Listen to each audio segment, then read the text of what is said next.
ассалому алайкум бинандагони гиромӣ, нашри ҷанбасии барномаи иттилооти навидро мустақиман манзури шумо мегардонем. Дар студия Соро Холиқназарова ва сурдатарҷумон Сатторов Қурбоналӣ. имрӯз таҳти раёсати раиси маҷлиси намояндагони Маҷлиси Олии Ҷумҳурии Тоҷикистон Маҳмад Тоир Зокирзода бахшида ба рӯзи президент ҳамоиш баргузор гардид. раиси маҷлиси намояндагон зимни баромадаш таъкид намуд ки 16 ноябр рӯзи тарихӣ аст. оғози рӯзи аввали кори маҷлиси иҷлосияи 16 Шӯрои Олии Ҷумҳурии Тоҷикистон, иҷлосие ки ба мо пешво, лидери сиёсии воқеан ватандӯсту боҷуръат, саробони боэътимод ва кафили иттиҳоду ваҳдат, сиёсатмадори ҷавон, далеру шуҷоъ, дурбину дурандеш, дорои мавқеи устувор ва равшанбинро эҳдо намуд. таъкид гардид ки дар иртибот ба ҳамаи заҳмату талошҳо, ғамхориву дастгирӣ, созандагиву бунёдкорӣ ва пешравиҳо моро зарур аст ки бо дарки худогоҳиву зиракии сиёсӣ дар атрофи пешвои муаззами миллат муҳтарам Эмомалӣ Раҳмон аз ҳарвақта дида бештар муттаҳид бошем ва бо ин роҳ ватани маҳбубамонро боз ҳам ободу зеботар гардонему якпорчагии онро чун гавҳараки чашм ҳифз намоем. дар назди ҳозирин ҳамчунин дигар вакилони маҷлиси намояндагон баромад намуда иброз доштанд ки таҷлили рӯзи президент нишонаи шукргузорӣ аз озодиву соҳибихтиёрӣ ва эҳтиром гузоштан ба арзишҳои миллии давлатдорӣ арзёбӣ мегардад.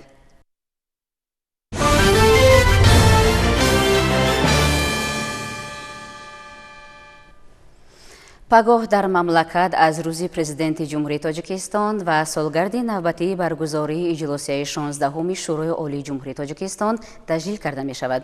вобаста ба ин ду санаи барои давлату миллат муҳиму наҷотбахш дар тамоми шаҳру ноҳия ва ташкилоту идораҳо чорабиниҳои гуногун баргузор мегарданд. аз ҷумла ба ин муносибат дар сохторҳои қудратӣ ва интизомию ҳарбӣ чорабиниҳои идона доир гардиданд.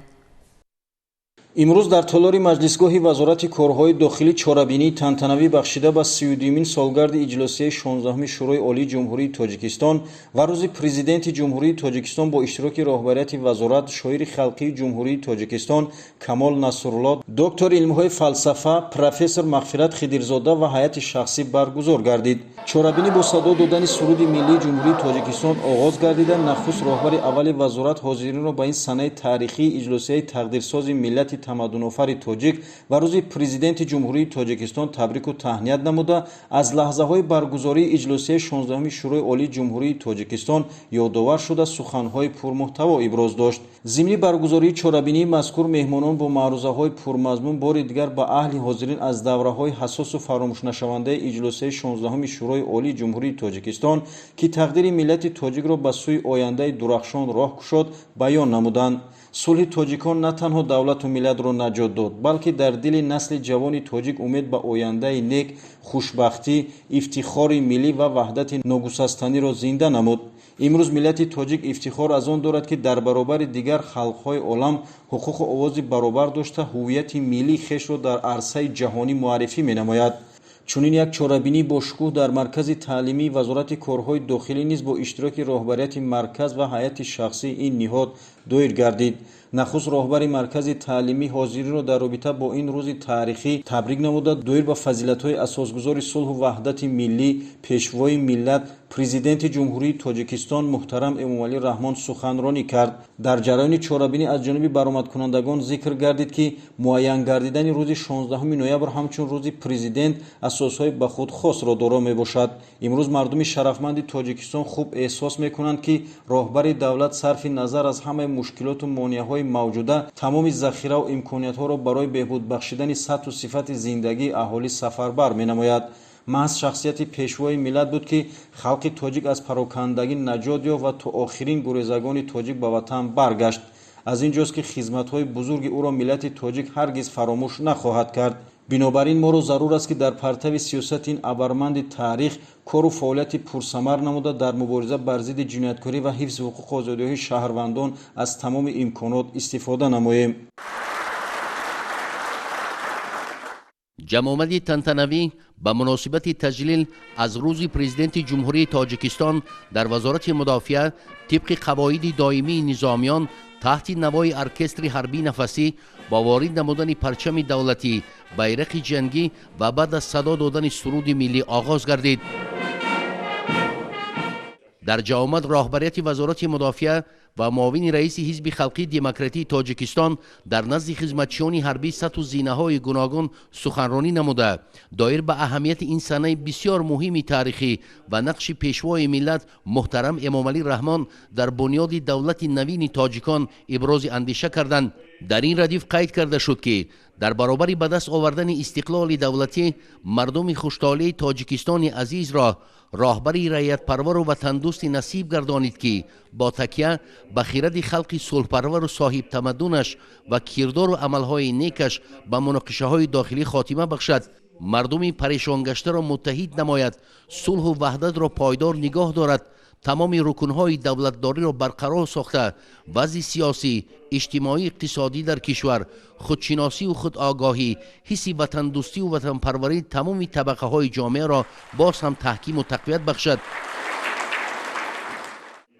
با یادآوری از تاریخ و تمدن دولتداری کشورهای قدرتمند منطقه و جهان ذکر کرده شد که هر یک ملت و خلقیت برای نائل گردیدن به استقلال کامل، دولت و جامعه، پیشرفت و ترقیات و اتحاد و سرجمی ملت و خلقیت‌هایشان از نیرو و توانایی شخصیت‌های تاریخی و برجسته به مثل پیشوای ملت تاجیکان محترم امامعلی رحمان که در مرحله‌های بسیار مرکب و حساس بر عرصه سیاست آمده، ثبات و آسایشتگی و راه رشد منبعه مملکت خود را معین نمودند استفاده می نمایند و چنین شخصیت ها در بالاروی آبرو و مقام دولتداریشان نقش کلیدی می بازند. در آخر جمع آمد به نمایندگان دسته های ورزشی که به مناسبت روز پرزیدنت جمهوری تاجیکستان در مسابقه تیرپرانی غالب گردیده بودند جام و افتخارنامه سپاریده شد. قابل ذکر است که به مناسبت تجلیل از روز پرزیدنت جمهوری تاجیکستان در کاخ افسران وزارت مدافع، مؤسسه های تعلیمی حربی، نوع قشونها و دیگر جزو تام این نهاد قدرتی مملکت نیز کنفرانسیه های جمهوریوی علمی نظروی و چاره‌بینی های سیاسی و فرهنگی برگزار گردیدند که در آن نمایندگان ساختارهای قدرتی مملکت، عالمان و سیاستمداران معروف جمهوری و اهل زیای کشور اشتراک و سخنرانی کرده نقش پرزیدنت جمهوری تاجیکستان محترم امامعلی رحمان را در بنیاد دولت نوین تاجیکان، تحکیم و تقویت بخشیدن ارتش ملی آن و رشد دولتداری بلند ارزیابی نمودند. در همه جمع آمد و چاره‌بینی های تنتنوی با اعتماد و باوری و اظهار سپاس و منتداری تاکید کرده شد که ما خدمتچیان حربی ارتش ملی از سرباز قطاری تا افسران عالی رتبه به سوگند یاد کرده خویش دائما صادق مانده وظیفه مقدس خود را در نزد خلق و وطن و سرور دولت با حس افتخار و مسئولیت بلند ادا خواهیم کرد. تجلیل روز پرزیدنت جمهوری تاجیکستان به معنای درک اهمیت کلیدی این نهاد دولتی در حفظ و ترقی دولتداری ملی و همچنین جشن قدردانی به ارزش‌های بلند دولتی، ملی و شهروندی میباشد که پرزیدنت جمهوری تاجیکستان همچون کفیل کنستیتوسیونی آنها فعالیت میکند. این است که روز پرزیدنت جمهوری تاجیکستان جشن هر یک شهروند خودشناس و وطندوست و جشن هر یک ساکن آزاداندیش تاجیکستان است. با افتخار از صحنه‌های تاریخی از جمله اجلاس 16 شورای عالی و روز پرزیدنت در خدمات گمرک نزد حکومت جمهوری تاجیکستان نیز از جانب رهبریت و هیئت کارمندان مجلس تنتنوی تشکیل گردیده. در جریان آن اوید به دستاوردهای زمانی صاحب استقلالی از جمله پدیده‌های پرافتخار که با صحنه‌های تاریخی و تشبث‌ها وابسته است معروضه‌ها کرده شد. در این زمینه ذکر گردید که امروز جمهوری تاجیکستان با تجربه دولتسازی خاصه نظام استوار دولتداری ملی با تحکیم پایه‌های ساخت کنستیتوسیونی شکل معاصر را پیش گرفته در شکل اداره‌کنی پرزیدنتی با موفقیت‌ها نائل گردید. محض با تکیه به اراده قوی مردم و دستاوردهای نظررس زمانی صاحب استقلالی که با افتخارات کلی احساس می‌شود در تاجیکستان روز پرزیدنت چون نمونه واضح ثمره شکل اداره‌کنی پرزیدنتی تجلیل می‌گردد. تجربه تاریخی و بین‌المللی و ظرفیت حقوقی و سیاسی نهاد پرزیدنتی امروز در تاجیکستان صاحب استقلال با نمونه عالی جاری گردیده. طرز دولتداری با مدل نوی ملی معرفی‌گر دولت و ملت در جهان است. در تاریخ دولت صاحب استقلال مفهوم پرزیدنت جمهوری تاجیکستان با شخصیت و خدمت‌های بزرگ همصدا گشته فرهمندی را با وجود می‌آورد. гиромидошти рӯзи президент нишонае аз қадрдонии миллати мо нисбат ба пешвои муаззами миллат ва омили дигари ваҳдату якпорчагӣ ва рамзи муттаҳидии тамоми мардум. Қадам гузоштан дар роҳи амалисозии нақшаву барномаҳои ояндасози ин марди шариф аст. бахшида ба ин санаи бузург, дар агентии назорати маводи нашооварӣ назди президенти ҷумҳурии Тоҷикистон ҷаласаи тантанавӣ бо иштироки роҳбарият ва ҳайати шахсӣ баргузор гардид. Чорабиниро директори агентӣ оғоз бахшида, оид ба талошу заҳматҳои шабонарӯзӣ ва ҷонисориҳои фарзанди фарзонаи миллати тоҷик, президенти кишвар муҳтарам Эмомалӣ Раҳмон дар роҳи бунёди давлати соҳибистиқлоли тоҷикон ибрози андеша намуданд. қайд гардид ки дар арсаи байналмилалӣ ҳамчун шахси сулҳуофару сулҳпарвар, фароҳамморандаи шароити арзандаи зиндагӣ барои мардуми кишвар, ташаббускори ҳалли масъалаҳои глобалӣ, шинохта шудани пешвои муаззами миллат, президенти Тоҷикистон муҳтарам Эмомалӣ Раҳмонро на танҳо сокинони мамлакат, инчунин ҷаҳониён эътироф намуданд. воқеан хизматҳои ин шахсияти беназир дар бунёди давлати миллии тоҷикон, барқарории ҳокимияти сиёсии давлатӣ ва истиқлолият, пешгирии хатари нобудшавии миллат, хомӯш намудани оташи ҷанги дохилӣ ва барқароркунандаи сохтори фалажгардидаи ҳокимият хеле бузург аст. дар ҷаласа инчунин кормандони агентӣ баромад намуда, аз кору пайкори ин абармарди қавиирода, сулҳпарвару ватандӯст ёдрас шуданд. дар интиҳо роҳбарият аз кормандони агентӣ хизмати содиқонаро ба халқу ватан ва ба президенти ҷумҳурии Тоҷикистон тақозо намуда, бо шукргузорӣ аз фазои ободу озодии кишвари маҳбубамон ҷаласаро хотима бахшиданд. бахшида ба рӯзи президенти ҷумҳурии Тоҷикистон дар ташкилоти мададгори мудофиа низ ҷамомади тантанавӣ баргузор гардид. зимни чорабинӣ таъкид шуд ки файзи истиқлолият ва баракати соҳибихтиёрӣ ба тақвими сиёсии давлати мустақиламон боз як санаи барои ҳамаи тоҷикистониён муқаддас рӯзи президенти ҷумҳурии Тоҷикистон илова гардид. ҷашн гирифтани рӯзи президент нишонаи эҳтироми халқи шарифи Тоҷикистон ба шахсияти нотакрор, чеҳраи бароманди сатҳи байналмилалӣ, пешвои муаззами миллат муҳтарам Эмомалӣ Раҳмон мебошад. бар зами ин таҷлили рӯзи президент рамзи қадршиносии ҳар як шаҳрванди бедордилу ватанпарвари Тоҷикистон нисбати фаъолияти намоёни роҳбарӣ, мактаби давлатдорӣ ва сарварии хиратмандонаи муҳтарам Эмомалӣ Раҳмон аст, иброз гардид дар чорабинӣ. зимни ҳамоиш нотиқон зикр намуданд ки заҳматҳои бузурги президенти ҷумҳурии Тоҷикистон дар ҳама арсаҳои ҳаёти ҷомеа назаррас буда, самаранокии идоракунии президентиро дар низоми сиёсӣ ва ҳуқуқии давлатдории миллӣ собит менамояд. президенти кишвар масъулияти ҳомии конститутсия, кафили истиқлолияти давлатӣ ва бақои миллат буданро ба таври шоиста анҷом дода истоданд ки далели интихоби дурусти шакли идоракунии президентӣ дар ҷумҳурии Тоҷикистон ба шумор меравад. шинохти тоҷикон ҳамчун миллати ваҳдатпарвар ва ситоиш аз таҷрибаи сулҳуофарии мо аз ҷониби созмонҳои бонуфузи ҷаҳонӣ натиҷаи кӯшишу талоши қаҳрамононаи президенти ҷумҳурии Тоҷикистон муҳтарам Эмомалӣ Раҳмон ба шумор меравад, гуфта шуд дар ҳамоиш.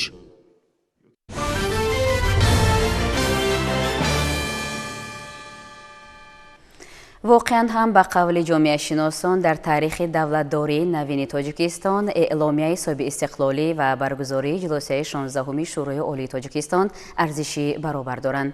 зеро маҳз ҳамин иҷлосияи тақдирсозу таърихсоз дар баробари ба вуҷуд овардани сулҳу суботи пойдор, ҳамчунин ба устувории сохти давлатдории президентӣ боис гардид. дар навбати худ президент мардум, кишвар ва истиқлолиятро аз вартаи нобудӣ наҷот бахшид.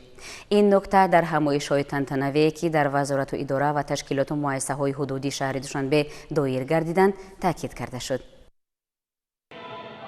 ба муносибати рӯзи президенти ҷумҳурии Тоҷикистон ва 32-мин солгарди иҷлосияи тақдирсози 16-уми шӯрои олии ҷумҳурии Тоҷикистон бо иштироки роҳбарият ва кормандони вазорати молияи ҷумҳурии Тоҷикистон маҷлиси тантанавӣ баргузор гардид. Саидзода Дилшодмурод, муовини вазири молияи ҷумҳурии Тоҷикистон, зимни баромади худ қайд кард ки 16 ноябр барои миллати тоҷик санаи таърихиву сарнавиштсоз мебошад. зеро маҳз дар ҳамин рӯзи таърихӣ, яъне 16 ноябри соли 1992 иҷлосияи 16-уми шӯрои олӣ баргузор шуд ва он оғозбахши дигаргуниҳои куллӣ дар ҳаёти сиёсиву иқтисодӣ ва иҷтимоии мардум гардид. муҳтарам Эмомалӣ Раҳмон дар навбати аввал ҳамчун раиси шӯрои олӣ ва баъдан ҳамчун президент Тоҷикистони соҳиби истиқлолро аз вартаи нобудӣ раҳо бахшиданд. маҳз тавассути талошҳои президент Тоҷикистон ба давлати соҳиби истиқлолу демократӣ, ҳуқуқбунёду дунявӣ ва ягона табдил ёфта, халқи тоҷик сарҷаму муттаҳид гашт. дар кишвар фазои сулҳу ваҳдат фароҳам оварда шуд, таъкид гардид дар чорабинӣ.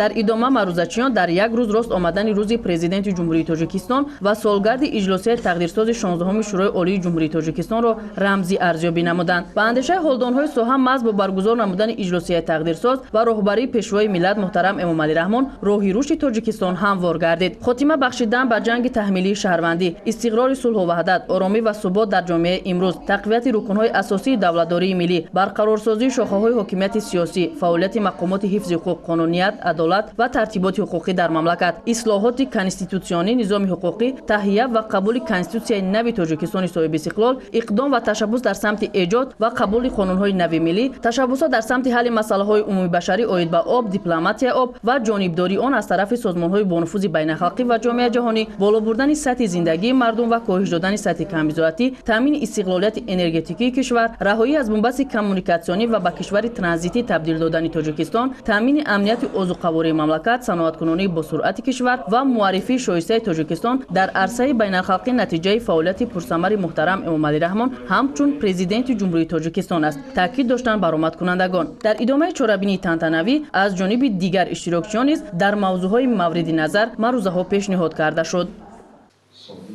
در جمعیت سهامی کشوده اوریون بانک بخشیده به روز پرزیدنت و اجلاسی 16 شورای عالی جمهوری تاجیکستان همایش ایدانه دایر گردید. تاکید شد که اجلاسی 16 شورای عالی با نظرداشت هدفهای عالی دولت صاحب استقلال در دوره دشوار سیاسی و نظامی با مقصد تامین هرچه زودتر صلح و آرامی، وحدت و همدیگر فهمی، از خطر نابودی امن نگاه داشتن دولت و از پراکندگی رهایی بخشیدن ملت، حفظ یکپارچگی دولت مستقل تاجیکستان، مهیا نمودن شرایط برای برقرار نمودن اقتصادیات بر اثر جنگ شهروندی خراب گشته و رشد من بعد تاجیکستان دعوت شده بود. ناطقان ابراز داشتند که اجلاسی 16 شورای عالی در شهر خوجند امید در ایام ناامیدی ها بود. نقش پرزیدنت جمهوری تاجیکستان محترم امام علی رحمان در تاریخ ملت و دولتداری تاجیکان ابدی باقی میماند. در همه دور و زمان در اداره دولت و رشد جامعه و آینده پایدار و استواری آن رهبران فاضل و خیرتمند ضرور بودند که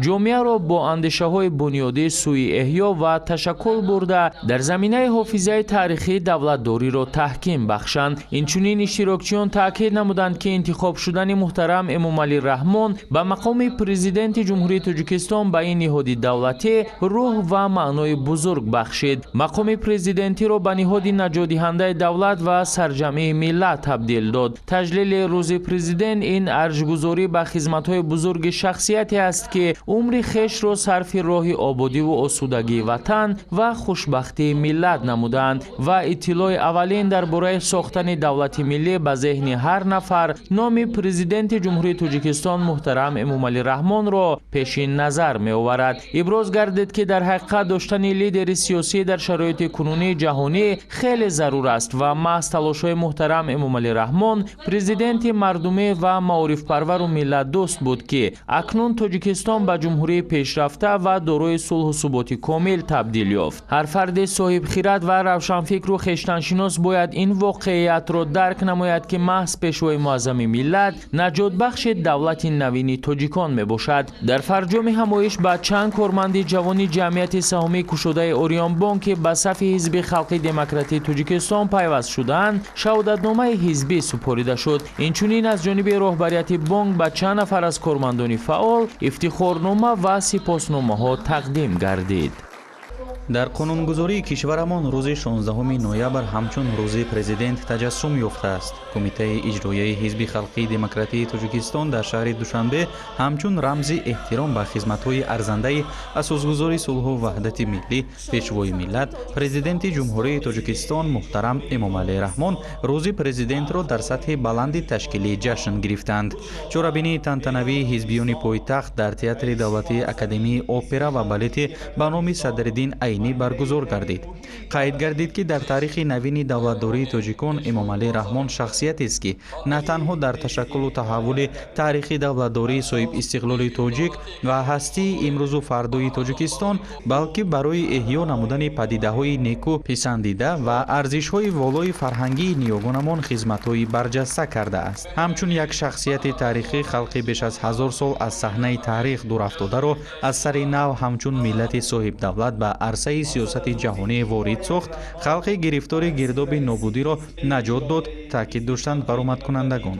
имрӯз мардуми тоҷикистон хуб эҳсос мекунанд ки ободиву осудагӣ, рушду пешрафти кишвар самара аз заҳмату талошҳои хастанопазири пешвои миллат дар роҳи эъмори давлати рӯ ба рушд аст. маҳз заҳматҳои ин шахсият буд ки халқи тоҷик аз парокандагӣ наҷот ёфт ва то охирин гурезаи тоҷик ба ватан баргашт. бинобар ин моро зарур аст ки дар партави сиёсати ин абармарди таърих кору фаъолияти пурсамар намоем ва барои расидан ба ҳадафҳои судманди миллӣ аз тамоми имконот истифода намоем, таъкид шуд дар чорабинӣ. дар идомаи ҳамоиш баромадкунандагон аз иҷлосияи 16-уми шӯрои олии ҷумҳурии тоҷикистон ёдоварӣ намуда зикр доштанд ки ин иҷлосия дар ҳаёти сиёсиву иқтисодӣ ва иҷтимоии халқи тоҷик нақши муассир ва сарнавиштсоз гузоштааст. ин иҷлосия нафареро ба арсаи сиёсат овард ки бо иродаи қавиву матонати тоҷиконааш кишвари рӯ ба парокандагиро аз нестӣ наҷот дод. мояи ифтихори миллати тамаддунофар аст ки президенти ҷумҳурии тоҷикистон ҳамчун чеҳраи дунёи сиёсат дар арсаи байналмилалӣ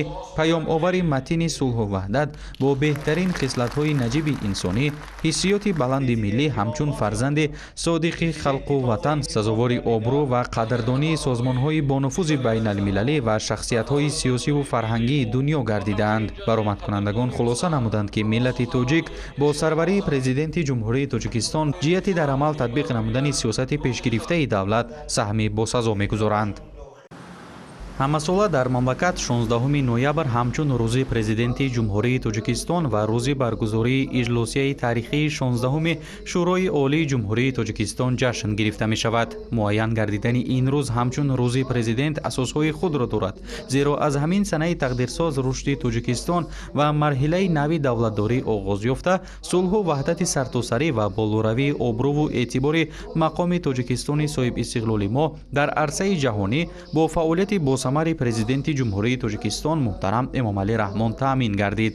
ин нуктаро Илҳомҷон Оймуҳаммадзода, сардори саридораи геологияи назди ҳукумати ҷумҳурии тоҷикистон, дар чорабиние ки бахшида ба рӯзи президенти ҷумҳурии тоҷикистон ва иҷлосияи 16-уми шӯрои олии ҷумҳурии тоҷикистон баргузор гардид, таъкид дошт. қайд гардид ки дар солҳои мушкили пойдоршавии давлати миллии тоҷикон маҳз муҳтарам Эмомалӣ Раҳмон ҳамчун президент тавонистанд таҳкурсии онро мустаҳкам намуда, хатари ба сари тоҷикон омадаро аз байн бардоранд. аз ин рӯ кормандони соҳаи геология рӯзи президентро бо самимияту эҳтиром ҳамчун рӯзи адолату демократикунонии ҷомеа истиқбол намуда, шукргузорӣ аз ободиву озодии ватан карданд. ба ҳамагон маълум аст ки ҳамасола 16 ноябр ҳамчун рӯзи президенти ҷумҳурии тоҷикистон таҷлил карда мешавад. албатта рӯзи мазкур дар дораи тағйири иловаҳое ки ба қонуни ҷумҳурии тоҷикистон дар бораи рӯзҳои ид ворид карда шудааст таҷлил карда мешавад ки ин албатта нигарон доштааст барои арҷгузорӣ ба ҳамон хизматҳои шоҳине ки пешвои миллат дар назди миллат иҷро карданд ва ин бевосита рабт дорад ба иҷлосияи тақдирсозе ки 16 ноябри соли 1992 дар шаҳри Восони Хуҷанд баргузор гарда буд. иҷлосие ки 16 ноябри соли 1992 дар шаҳри Хуҷанди Босонӣ баргузор гардид, албатта дар минбаъда асосҳои сохти конститутсионӣ ва тақвият додани он, ҳимояи ҳуқуқ озодии инсон ва шаҳрванд ва аз ҳама муҳимаш барои ноил гардидан ба ваҳдати миллӣ нақши созгор ворид аст. зеро ки дар навбати аввал дар маҳз дар иҷлоси мазкур шахсе ба сифати президенти ҷумҳурии тоҷикистон ва роҳбари сиёсӣ интихоб гардид ки ин ҷони худро ба каф гирифта барои таъмини ваҳдат ва якпорчагии ҷумҳурии тоҷикистон ҷонисорӣ кардааст ва ана ҳамин шахсияте ки маҳз дар иҷлосияи 16-уми шӯрои олии ҷумҳурии тоҷикистон интихоб карда шуд, тавонист миллатро ба ҳам биёрад, сарҷамиро таъмин намояд ва якпорчагии ҷумҳурии тоҷикистонро ки зери хатар қарор дошт таъмин намояд ки имрӯз тоҷикистон тавонист таҳти роҳбари ана ҳамин шахсият, яъне пешвои миллат дар арсаи байналмилалӣ имиҷи худро беҳтар намуда, ҳамчун кишвари худро муаррифӣ намояд ки бо ташаббусҳои созанда ҳам чи дар ҳифзи муҳити зист, ҳам чи дар ҳифзи ҳуқуқ озодии инсон ва шаҳрванд ва ҳам дар таъмини сулҳу субот дар тамоми ихтисоси Тоҷикистон саҳм гузорад.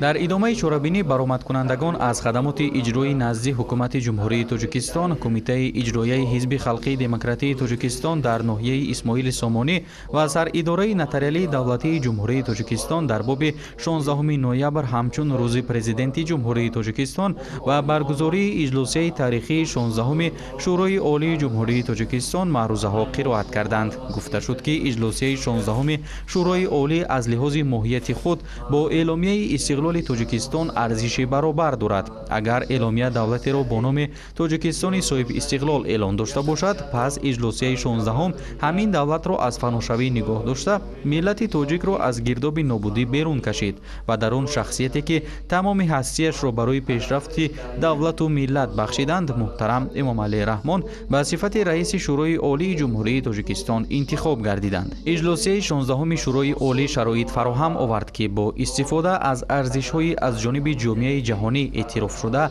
در جمهوری تحکرسی تشکل جامعه شهروندی گذاشته شود و برای بهتر گردیدن سطح زندگی مردم زمینه مساعد مهیا گردد.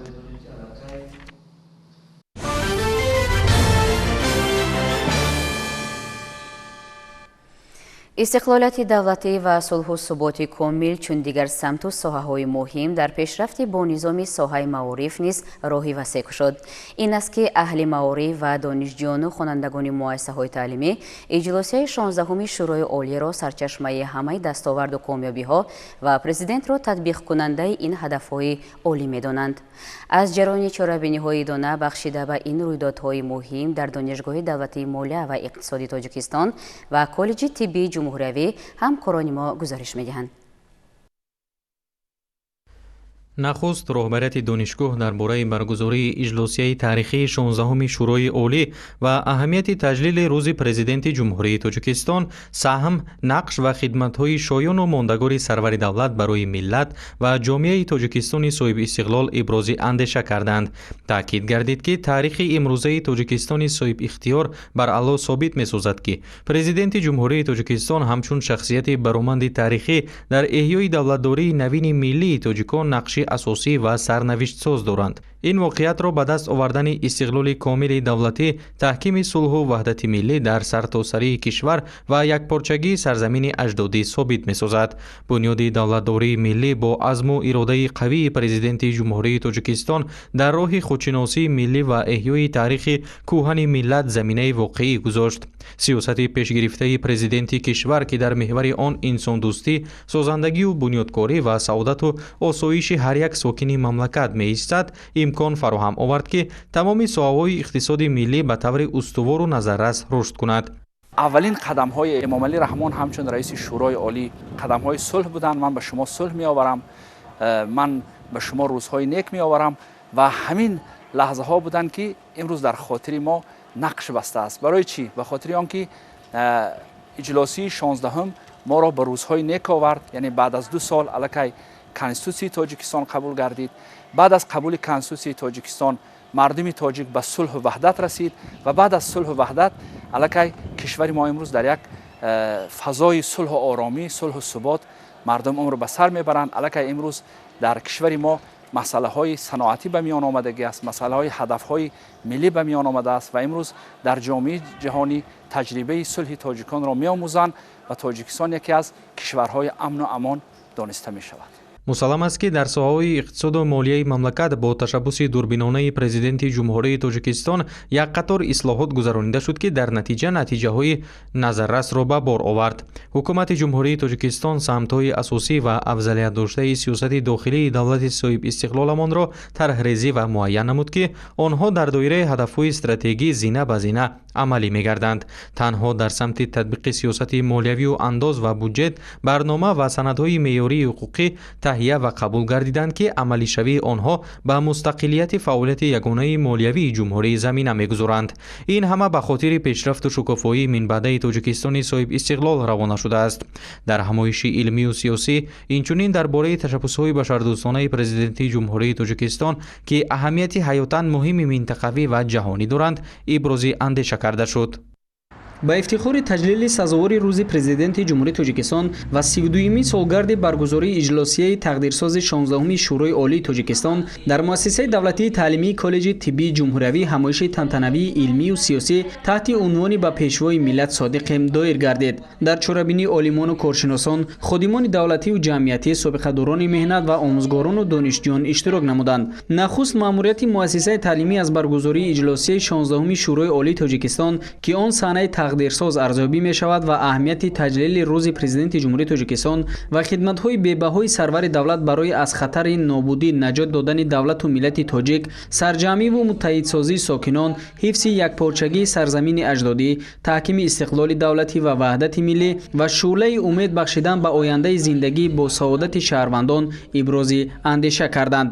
таъкид гардид ки аз рӯзҳои аввали ба даст овардани истиқлолу озодӣ, таъмини сулҳу оромӣ, суботи сиёсӣ, ташаккули ҷомеаи шаҳрвандӣ, баланд бардоштани сатҳи зиндагии аҳолӣ, ҳифзи арзишҳои миллӣ ва эҳтиром ба арзишҳои умумибашарӣ, равнақи соҳаҳои иқтисоди миллӣ аз ҷумла илму маориф, фарҳангу маънавиёт, тандурустӣ ва ҳифзи иҷтимоӣ дар меҳвари сиёсати пешгирифтаи ҳукумати ҷумҳурии тоҷикистон таҳти сарварии президенти ҷумҳурии тоҷикистон пешвои миллат муҳтарам Эмомалӣ Раҳмон қарор дорад. ба шарофати соҳибистиқлолӣ дар мамлакат барои ҷалби пайвастаи насли ояндасози ҷомеа дар самти омӯхтани илму хират дар зинаҳои гуногуни таҳсилот аз ҷумла миёнаи касбии тиббӣ шароити зарурӣ фароҳам оварда шуд. бо ин мақсад даҳум муассисаҳои таҳсилоти миёнаи касбӣ хусусан коллеҷҳои тиббӣ таъсис дода шуда сохтори мавҷудаи онҳо такмил ёфт. дар ин раванд заминаи моддию техникии коллеҷи тиббии ҷумҳуриявӣ низ мукаммал гардида раванди таҳсилот ба меъёрҳои замони имрӯза ҷавобгӯ карда шуд. зимни суханрониҳо таъкид гардид ки ба туфайли истиқлоли давлатӣ ва талошу заҳматҳои шабонарӯзии президенти ҷумҳурии тоҷикистон пешвои миллат муҳтарам Эмомалӣ Раҳмон, тоҷикистон чун давлати мустақил узви баробарҳуқуқи ҷомеаи ҷаҳонӣ эътироф ва мавқеи шоистаи худро дар байни кишварҳои мутамаддин соҳиб гардид. бо фароҳам овардани сулҳу оромӣ, суботи сиёсӣ ва ваҳдати миллӣ, заминаҳои боэътимоди барпо кардани ҷомеаи демокративу ҳуқуқбунёд ва иҷтимоӣ гузошта шуда дар ин ҷода тоҷикистони соҳибистиқлол дар роҳи рушду тараққиёти соҳаҳои иқтисоди миллӣ ва шукуфоӣ боз ҳам бештар қадамҳои устувор мегузорад. дар фароварди чорабинӣ як зумра омӯзгорону донишҷӯёни фаъоли муассисаи таълимӣ бо ифтихорномаҳо қадрдонӣ гардида аз тарафи гурӯҳи донишҷӯёни ҳаваскор шеъру таронаҳо ва сурудҳои тараннумгари истиқлолу озодӣ пешкаши аҳли нишаст гардид.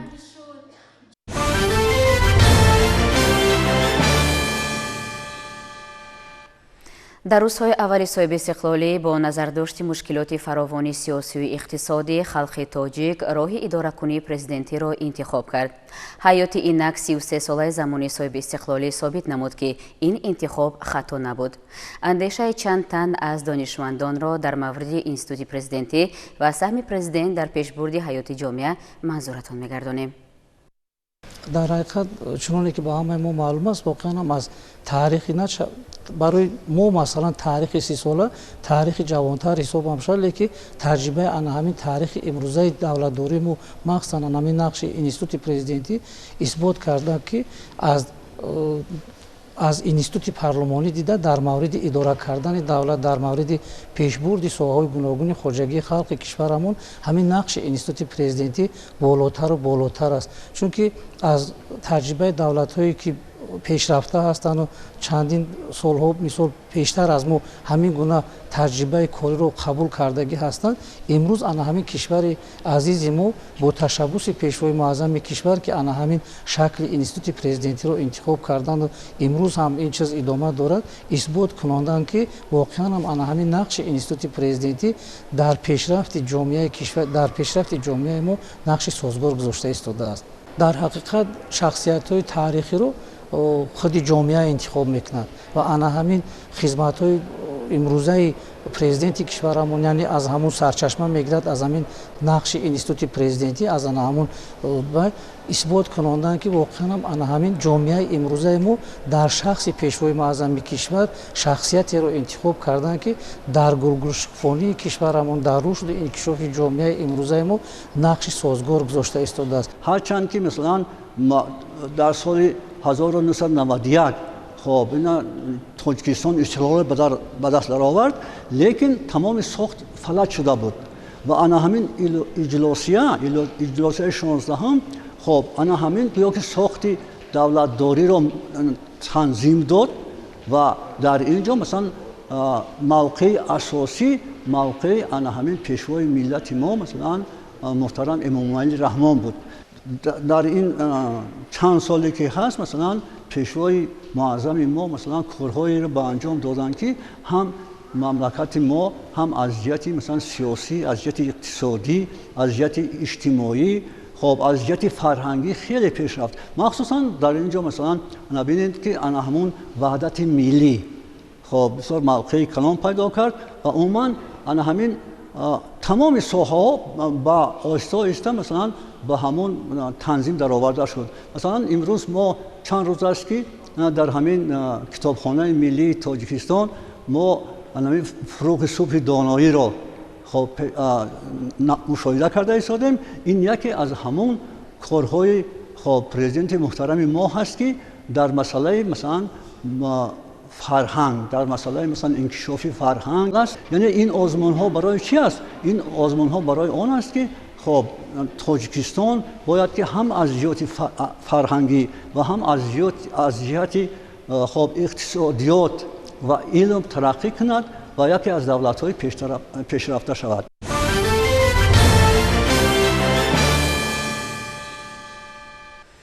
روزی پرزیدنت جمهوری تاجیکستان ایدی بزرگ ملی و تنتنه ولایتی قانون بوده سپاسگزاری نمودن ملت به خدمت‌های ارزنده پرزیدنت جمهوری تاجیکستان محترم امامعلی رحمان می باشد. از تنتنه‌های ایدانه به مناسبت روزی پرزیدنت جمهوری تاجیکستان و اجلاس 16 شورای عالی جمهوری تاجیکستان همکاران ما از شهر و ناحیه و تشکیلات مؤسسه‌های ولایت ختلان گزارش می‌دهند.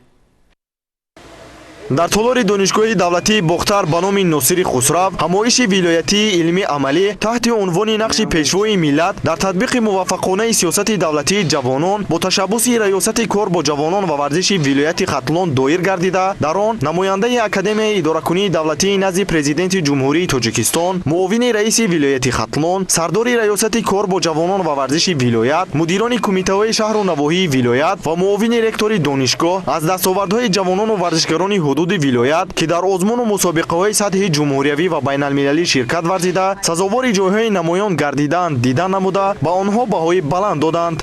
سال اول می باشد که در آزمون تاجیکستان وطن عزیز من در نامیناسیای صنعت تصویری در دوره جمهوریوی جای اول را اشغال نمودم. با ما جوانان پیشوای معظم ملت امامعلی رحمان چنین امکانیت ها را الهام آوردند که ما جوانان توانستیم در چنین آزمون ها اشتراک نماییم و هنر خویش را سنجیم. همایش امروزه را سردار ریاست کار با جوانان و ورزش ولایت ختلان افتتاح نموده ضمن سخنرانی خویش ابراز داشت که در زمینه سیاست عاقلانه و خردمندانه پیشوای ملت محترم امامعلی رحمان مقامات اجرایی حکومت دولتی ولایت ختلان سمت کار با جوانان و ورزش ولایت را همه‌جانبه دستگیری می‌نمایند. در ادامه همایش معاون رئیس ولایت ختلان و دیگر معروضچیان به سخن برآمده اهل تالار و در سیمای